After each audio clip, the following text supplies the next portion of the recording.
తిరుపతిలో NDS echo Motors showroom ని మంత్రి మండిపల్లి రాంప్రసాద్ రెడ్డి ప్రారంభించారు.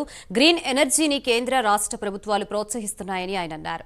మేక్ ఇన్ ఇండియాలో తయారైన తొలి దేశీయ స్కూటర్ ఎన్డీఎస్ అని మంత్రి మండిపల్లి రాంప్రసాద్ రెడ్డి తెలిపారు. పర్యావరణ కాలుష్య నివారణకు ఎలక్ట్రికల్ వాహనాలు దోహదం చేస్తాయన్నారు.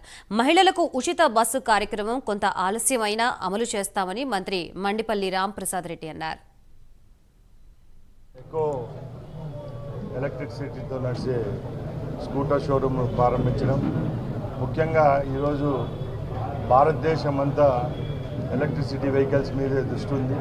ముఖ్యంగా కేంద్ర ప్రభుత్వం అయితేనే, అలాగే రాష్ట్ర ప్రభుత్వంలో రాబోయే 4.5 సంవత్సరంలో మా ప్రభుత్వాల తరఫున రాష్ట్రంలో ఎక్కడెక్కడైతే ఇలాంటి సంస్థలు స్థాపిస్తారో, కార్లు అనుకోండి, స్కూటర్లు అనుకోండి, బస్సెస్ కంపెనీలు అన్నిటికీ ప్రోత్సాహకాలు ఏవైతే ప్రభుత్వాల ద్వారా దక్కుతాయో అన్నీ ఇచ్చేదానికి మా ముఖ్యమంత్రి వర్యులు చర్యలు తీసుకోవడం జరిగింది. ముఖ్యంగా ఎవరైతే వాహనదారులు ఉంటారో వాళ్ళందరికీ శుభవార్త.